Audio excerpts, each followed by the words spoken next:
Welcome to the Deep Dive. We're here to really get into some complex sources and pull out the insights that you can actually use. And today, wow, we are tackling something pretty profound. It's a perspective that really challenges how we think about being human, especially when it comes to, health, that constant struggle. If you, or maybe someone you care about, has ever felt just stuck with a chronic condition, something that, well, the usual approaches just don't seem to fix, then this deep dive might offer something, well, frankly, something radical. Almost unbelievable, really. It really is. We're diving into material that insists on a complete reversal of how we normally see the mind and body interacting. You have to Yeah. sort of forget the standard story, the one where health is all about biology, chemistry, maybe a bit of luck. What we're exploring today is a view where the deep healing we're all looking for, especially from those persistent things, isn't found in physical medicine primarily. It's about a total shift in how we perceive things internally. Right. So our mission today is to explore this alternative viewpoint, Mm. a system where getting sick isn't seen first as like a physical problem, a defect in the body, but instead as a crisis of the mind, a fundamental mistake in perception. It asks us to look at the symptom. Could be pain, could be anxiety, could be a diagnosed disease, and see it just as an effect, only an effect. And all the power, all the cause is reserved for the mind. And that leads to the core question, doesn't it? The one that could potentially change everything if you really take it on board. What if? What if unlocking that true, lasting healing, the kind that really restores you, isn't about fixing cells or finding the perfect drug? What if it's about correcting a really deep, probably long-held error in how we see ourselves, how we see our bodies, and how we relate to, well, everything else? Okay, so here it is. The big reveal right at the start, the concept that just flips everything. These sources, they define sickness not as a physical breakdown, but get this, as a false witness of frailty. It's seen as the physical outcome, the inevitable result of what they call a split mind. A mind basically fighting itself, trying to follow two different masters. And if you even just entertain that premise for a moment, you immediately have to shift where you're looking, right? You have to pull your focus away from the physical symptom, the thing that's hurting or not working right, and look towards the mental cause instead. If our real nature, our true state, is already whole, then these sources say healing is just a transformation of thinking, a complete turnaround in how we perceive. They call it a sea change in our perception. Hmm. It means, essentially, pulling our belief out of the sickness story altogether, recognizing that health is actually natural, and it's only our thoughts getting in the way. Okay, so to really grasp how sickness could come from perception, we need to understand the groundwork. So the metaphysical foundation these sources lay out.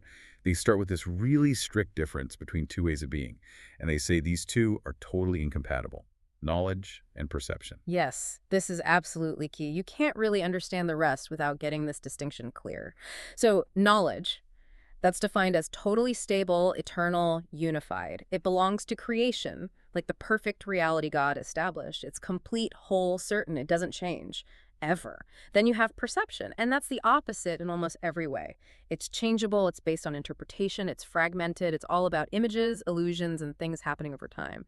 It's the world we usually experience. So knowledge is the unchanging reality, and perception is, well, it's our shaky interpretation of things. And you said interpretation is tied to the idea of lack. Exactly. That's the crucial link. Perception, by its very nature, can't organize anything without believing in more and less, without scarcity, basically. Think about it. When you perceive something, you're seeing it in relation to something else. Is it bigger, smaller, better, worse? If you were in a state of total abundance, total completion, which is the state of knowledge, you'd have nothing to compare, nothing to judge, nothing to choose between.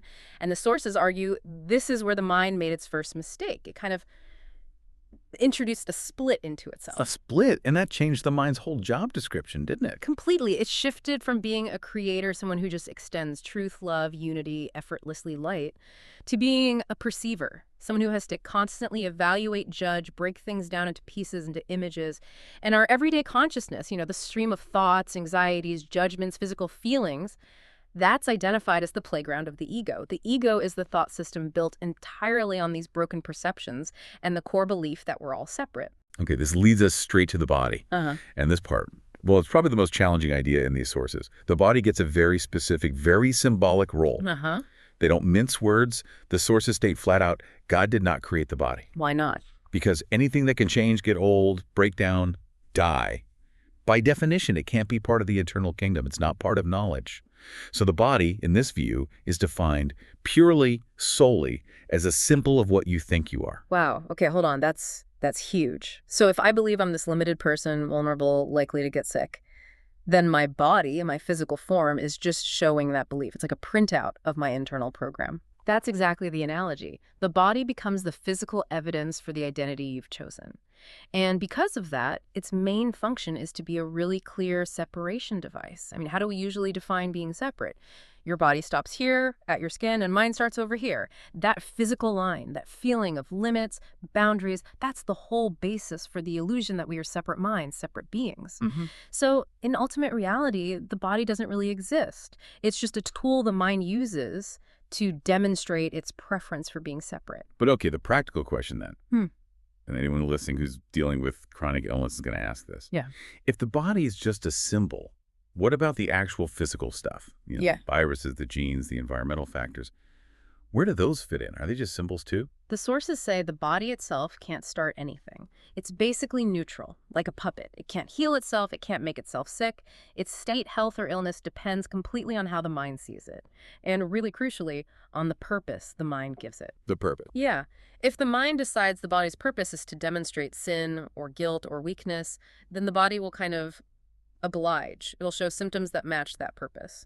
But if the mind gives the body the purpose of, say, communication, extending love, connection, then the body tends to reflect vitality, ease. So things like the immune system.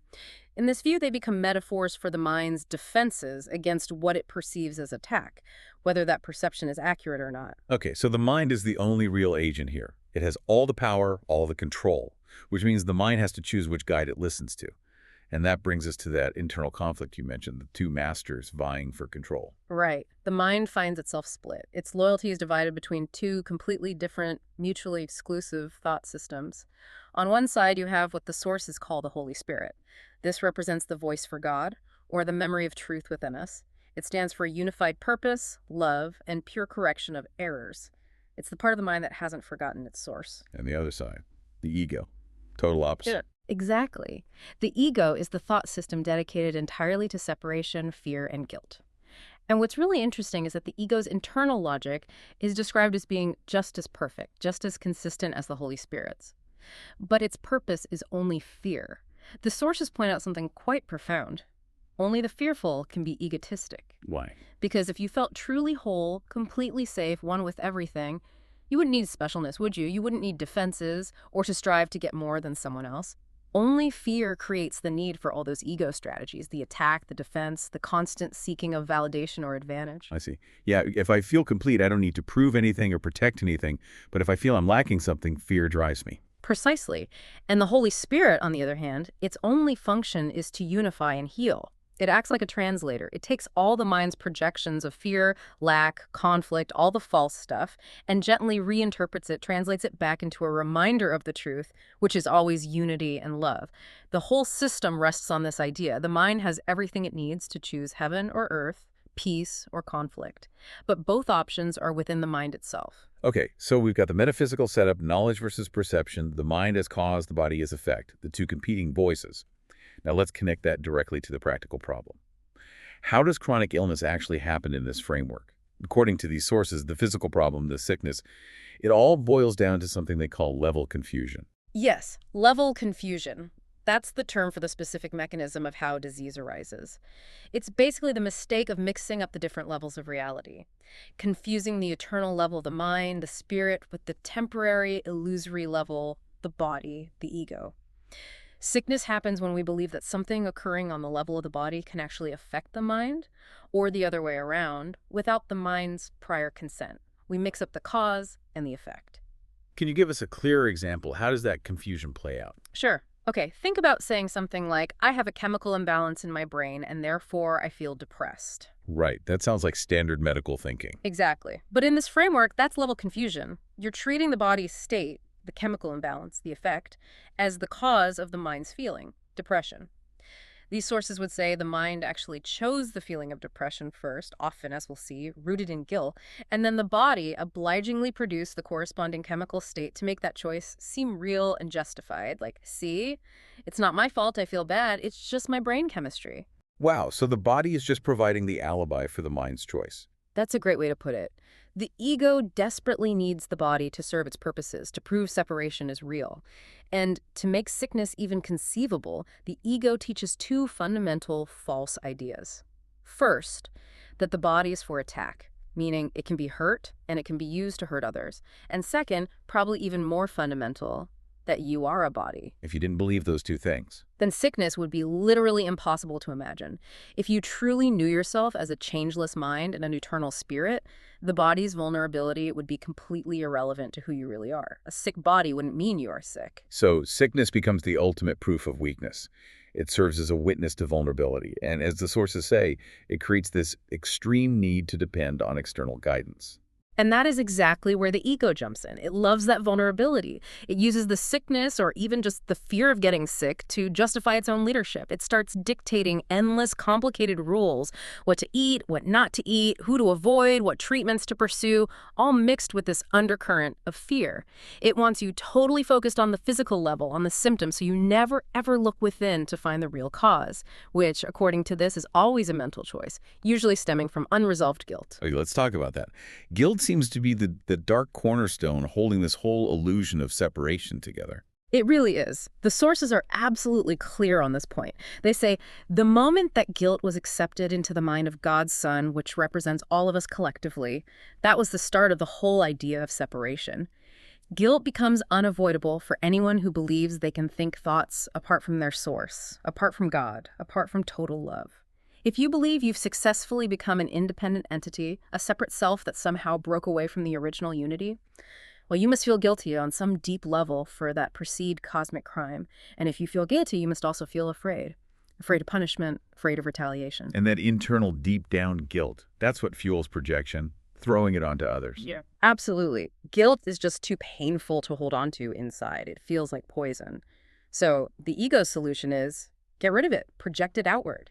We take what we secretly fear or hate in ourselves, our own hidden guilt, our dark thoughts, our sense of lack, and we hurl it onto someone else, or onto the world, or the government, or even onto germs. This is described as the complete reversal, the exact opposite of the golden rule. Instead of seeing the truth of love in everyone, you actively look for and confirm the error, the sin, the sickness, the weakness in them, to make yourself feel innocent by comparison. So the healing path isn't about fixing the external world. No, it's about taking responsibility for the projection. It requires looking honestly at what you've done to yourself through that projection, which leads directly to why healing is often feared. Right. The sources mention a fear of healing. That sounds counterintuitive, but it makes sense in this context. The fear comes from not wanting to see that we are the source of the problem. Exactly. There's an unwillingness to accept that healing meaning. A fundamental correction of thought is even necessary. Because if you truly heal, if you accept the atonement, the correction, it means you've let go of the belief in separation and guilt. And that correction completely dismantles the ego's entire reality. The ego needs the conflict, the pain, the sickness to keep you distracted, dependent, and convinced that its version of reality is true. Your suffering is its proof of life. So if you suddenly got perfectly well, instantly, the ego would have no purpose. It would just dissolve, poof. So the resistance to healing isn't really about the body. It's the mind's deep fear of its own correction, its own salvation. It's afraid of losing its false identity. Which leads to the inescapable conclusion, then, that all attack, whether it's anger towards another person, cynicism about the world, or even an illness that attacks the body from within, is actually self-attack. It has to be. Because in the reality these sources describe, only the self, the unified mind, truly exists. Attack in any form comes from one single decision. The decision not to be what you truly are. The decision to deny your real identity as perfect, whole, unlimited love. The moment you feel tempted to attack or defend, you've forgotten who you are. And the body, it just becomes the innocent bystander, the scapegoat. It physically manifests the self-destructive wishes that the mind, choked with guilt, first directed towards itself. Sickness is just the mind's wish to hurt itself made visible. And the sources use the crucifixion story to really drive this home, don't they? Yeah. Reinterpreting that extreme physical attack. Yes, they use it not as something to focus on in terms of suffering, but as an extreme teaching example. The core message they pull from it is the most horrific physical assault imaginable, from the ego's point of view, fundamentally did not matter to the true self, to Christ. It couldn't touch reality. So the body being crucified becomes the ultimate symbol of projection. The ego trying its hardest to prove that separation, attack, and death are final and real. But the resurrection, that becomes the symbol of sharing, of correction, the reawakening of every mind to its indestructible wholeness and its unbreakable unity with all others. So if you see an offense, a sin, a sickness in your brother, you are literally seeing it in yourself. Yeah. Because you've chosen to believe in separation, denying the unity of the whole sonship. You can't attack or condemn a part without attacking and condemning yourself. Okay, so the problem is this deep-level confusion. The root cause is guilt projected outwards. The solution offered here is the miracle. Let's really define what a miracle means in this specific context. It's not necessarily parting seas or turning water into wine, is it? No, not in the usual sense. Here, a miracle is defined much more psychologically, or perhaps metaphysically. It's simply a correction factor introduced into false thinking. Usually it's introduced by the Holy Spirit, that voice for truth in our mind. It acts like a catalyst. It shakes up your mistaken perception, your wrong-minded thinking, and just snaps it back into alignment with truth. That's why miracles often seem sudden or instantaneous. It's not magic. It's just a shift to perfectly accurate perception. The miracle instantly places you under what's called the atonement principle, which heals your perception of yourself and everyone else. So miracles basically fix the level confusion. They rearrange how you see things, put the mind and body back in their right relationship, mind as cause, body as effect. And crucially, they heal at all levels because they go straight to the root cause, that mistaken belief in separation. And this leads us to one of the most challenging but potentially liberating ideas, especially for someone dealing with long, hard suffering. It's a core principle, a law, they state. There is no order of difficulty among miracles.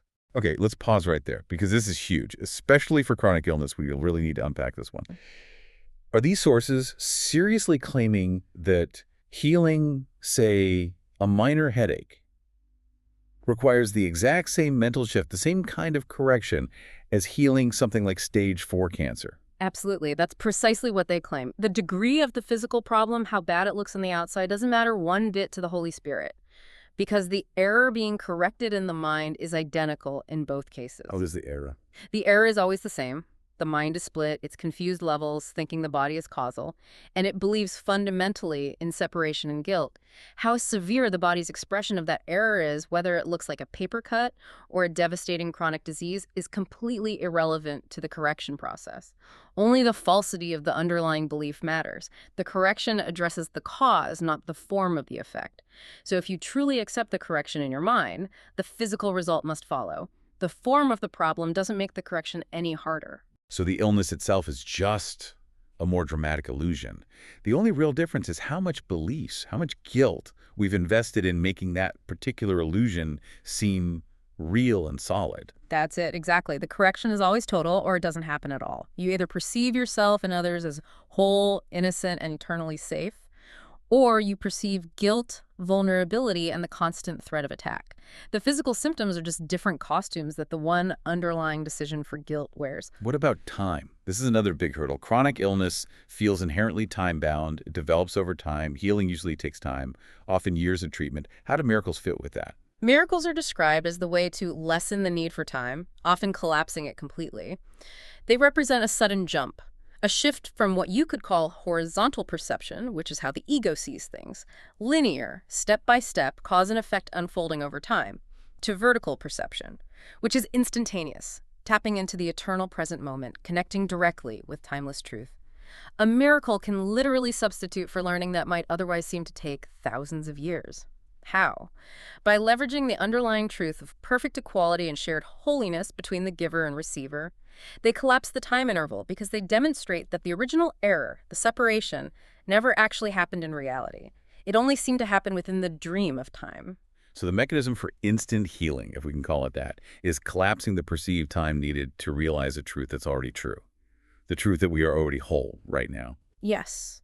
It's the instantaneous recognition that my mind's decision for separation was the only thing giving the symptom any reality in the first place.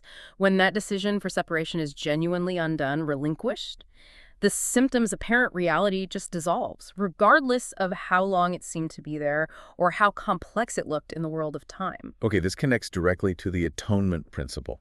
What does that mean practically? How does someone trying to heal or help another heal engage with this atonement? The atonement is presented as the ultimate correction, the divine remedy for the entire separation. It's the undoing of the error at its source. And here's the really freeing part. The sole responsibility of the miracle worker, the person wanting to heal or be healed, is simply to accept the atonement for themselves. Accept it, not achieve it. Exactly. You don't have to do the atonement. The sources say the heavy lifting, the undoing of the original cosmic error, and all its downstream effects like guilt, that's already been accomplished. It's a done deal. Our job isn't to carry the weight of that error. Our job is just to accept the correction that's freely offered. Atonement is described as a pure act of sharing this correction, and it works like a continuous cleansing process for the mind, washing away those ego-based separative thoughts. And the most practical way we accept and share the atonement in our daily lives is through forgiveness. Yes. But forgiveness gets redefined here, too. It's not about pardoning someone for something bad they actually did, because that would make the bad thing real. Instead, forgiveness is defined as the healing of the perception of separation. It's recognizing that the offense, the attack, the sickness, it never truly happened in reality. The mind that seemed to conceive it was just operating under a powerful illusion, a mistake. So miracles and forgiveness become ways of undoing these deeply ingrained, overlearned patterns of perceived love lack. We suffer because we carry around fearful ideas, often unconsciously, ideas based on lack. The atonement is the remedy, always available. So if we accept this role, this way of thinking, what is the job of someone who wants to be a conduit for this healing? What is the role of the teacher of God, as the sources put it? Well, the overall purpose of this whole learning path is simply to prepare the mind for the state of knowledge, that certainty of perfect, unwavering peace. The role of the teacher, and really that's anyone trying to apply these ideas, is to consciously decide to give all their abilities, all their thoughts, judgments, skills, even their body, over to the Holy Spirit's direction. Why? Because the Holy Spirit uses everything only for healing. It can only do that because it looks past all the illusions and knows everyone only as whole, already perfect. So to heal, in this sense, means to allow the correction of perception to happen in your brother, and therefore in yourself, by sharing the Holy Spirit with him.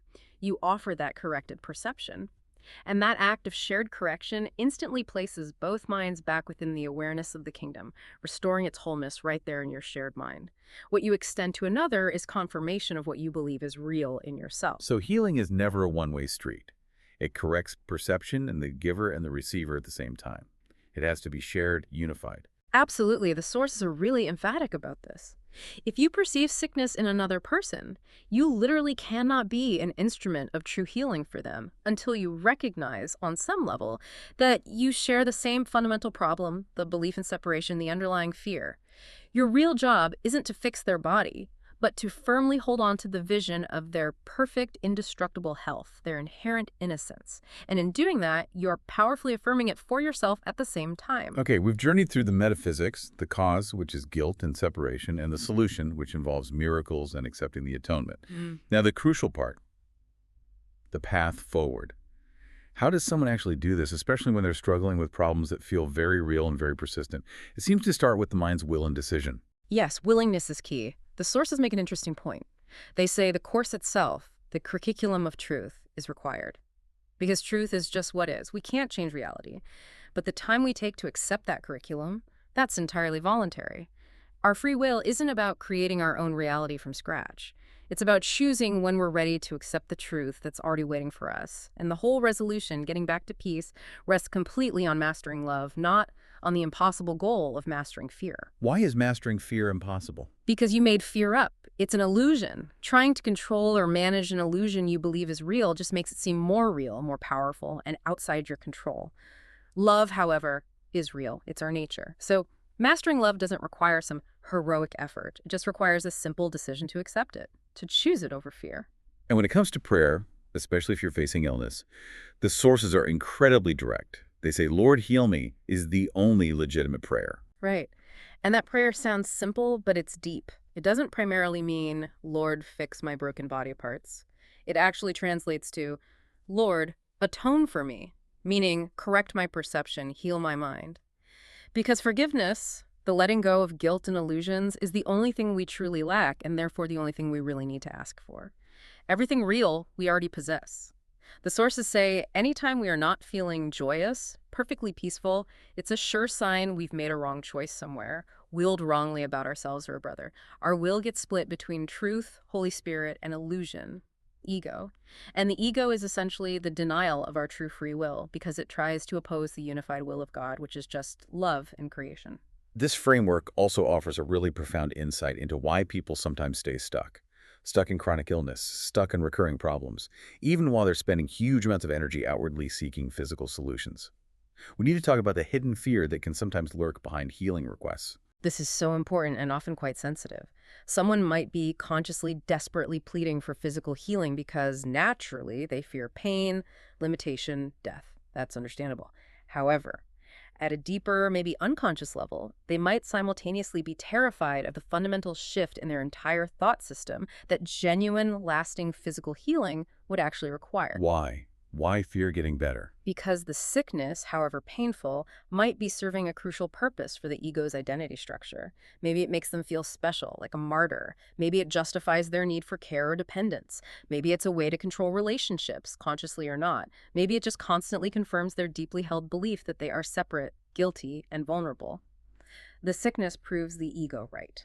So, if the sickness is serving the ego's need for separation and guilt, then just removing the symptom without changing the underlying mental pattern is actually threatening to that identity. Exactly. In that case, the person isn't truly asking for healing, correction of the mind. They're just asking for the removal of an inconvenient or painful symptom.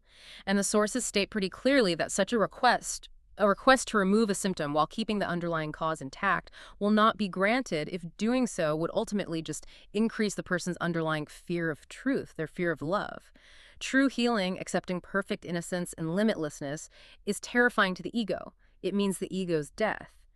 But if the goal becomes genuinely truth, genuinely peace, then problems, even things like chronic illness, become impossible in the long run. Because minds cannot truly attack. The whole perception of bodies attacking bodies or bodies failing is just the mind's internal conflict projected outward and made visible. So, practically speaking, when peace gets disturbed, when a symptom flares up, or a difficult person pushes your buttons, or a fearful thought arises, what's the recommended immediate response? The response taught is one of radical humility. It involves completely setting aside your own past learning, your ego's interpretations and judgments. You stop trying to figure it out based on past experience. The specific mental formula offered is something like this. I do not know what anything, including the situation, symptom, person, means, and so I do not know how to respond to it. And I will not use my own past learning as the light to guide me now. That's a profound letting go. I don't know. It is. It's a statement of radical mental honesty and helplessness before the ego's complexity. And that very surrender, that admission of not knowing, is what immediately opens the door for the Holy Spirit's guidance, because the Holy Spirit does know the meaning, does know the loving response. And this act of surrender, this willingness to be guided, prepares the mind for what these sources call the holy instant. This isn't just a quick flash, is it? It's more like a state of being. Exactly. The holy instant is described as the natural result of deciding you want to be holy, you want peace above all else. It's the direct answer to that sincere prayer for healing, for atonement. And crucially, it operates outside of time. It takes no time at all to be what you are. You are already whole. The holy instant is just the moment you recognize it. It's considered the closest thing to eternity that we can experience while still seeming to be in this world. In that instant of true perception, you literally exchange the perception of hell, separation, fear, guilt, for the experience of heaven, unity, peace, love. You transcend everything the ego made by simply reestablishing perfect sanity, perfect peace, and recognizing perfect love for everyone because you see yourself in them. That sounds huge. Yeah. Perfect sanity, perfect peace, instantly. It feels almost impossibly high. But the sources soften this, don't they? They talk about the little willingness. Yes, and this is probably the most encouraging part of the whole path. You are not asked to figure out the entire cosmic plan of salvation yourself. That's way above our pay grade. That's the Holy Spirit's job. Our part is actually incredibly small, almost laughably small. You only need to recognize, maybe just for a second, that everything you learned from the ego, the fear, the judgments, the belief in sickness, you don't actually want it anymore. It's realizing you need to do so little. Just offer that tiny flicker, that little willingness to be wrong about everything you thought you knew. That small opening is all the Holy Spirit needs, because that willingness allows the limitless power of God to flow through and support every tiny effort you make towards recognizing your own true limitless self. Okay, finally, let's loop back to unity. If I'm personally trying to heal from something chronic, how does my view of other people play into this? It's absolutely central. Healing, in this framework, is fundamentally about realizing you are not separate. You can't compartmentalize, the sources say. Love yourself is to heal yourself. And you simply cannot perceive a part of you, which includes your brother, your sister, the stranger on the street, as sick or sinful or guilty, and still reach your own goal of wholeness. It's impossible. So when a brother or sister acts insanely, which includes showing signs of sickness or judging you or attacking you, they are actually unknowingly offering you a precious opportunity, an opportunity to bless them. Their apparent need for correction, for love, for healing is fundamentally your need too, because you share the same mind. Because whatever I deny in them, their wholeness, their innocence, I'm simultaneously denying in myself. Precisely, that's the core mechanic. So the ultimate value in learning and applying these principles is to train your mind to perceive every attack as a call for love. Fear, in absolutely all its forms, anger, judgment, anxiety, sickness, is seen as just a distorted call for the love that has been denied. It's an unconscious recognition of what's missing. And when you can respond to any apparent attack, any appearance of sickness, with a firm, quiet decision to extend love, to affirm wholeness, you are demonstrating your own invulnerability. You're teaching the true lesson of peace. And in doing so, you heal both your mind and the mind of your brother instantly, because you've just reaffirmed the unity that was never truly broken. Hashtag tag outro. Wow. Okay, this has been quite a journey, a complete rethinking of the human experience, really. Shifting cause entirely away from the body, placing it squarely back in the mind. So just to synthesize, sickness, especially those chronic things that seem to trap us and drain us, is presented here as fundamentally a mental issue, a physical symptom acting as a witness to the mind's choice for separation, for guilt. And true healing, therefore, isn't about fixing the body directly, but about correcting that underlying perception, achieved through accepting the atonement, the correction, and offering just that little willingness to choose love and unity instead of fear. That's the core message. We're actually being called, enjoined to be perfect, meaning whole, to heal all errors in perception, and ultimately to take no thought of the body as being separate or vulnerable or even ultimately real. And the reason this is even possible, the reason it's not just wishful thinking, is because we all share one unified, holy mind. We are so intrinsically joined in truth that, at the core, only wholeness is actually there. Our only real task is to stop struggling so hard to define what our own healing or salvation should look like, and simply, humbly, ask the Holy Spirit to decide for God for us, to show us the true perception. So let's leave you with a provocative thought to mull over, particularly if you've wrestled with illness for a long time. If sickness is truly the result of believing in a lack of love, and if love, the real thing, by its very definition, has no opposite, no lack, then what single foundational belief do you need to be willing to completely let go of to potentially experience perfect, effortless, maybe even instantaneous healing? The answer woven throughout all this material points in one direction. It's the belief that you are separate. Separate from your source, separate from love itself, separate from everyone else. The moment you can relinquish that core idea, the idea that you are a limited, individual, fragmented self, which is a concept based entirely on lacked I. In that moment, you open the door to embrace the limitless magnitude, the boundless peace that is your actual changeless reality, and the body. It will simply naturally reflect that newfound peace. Until our next deep dive, perhaps take some time to consider where you might be defining lack in your own experience. And maybe, just maybe, allow yourself to recognize the limitless magnitude that already rests within you, waiting to be acknowledged.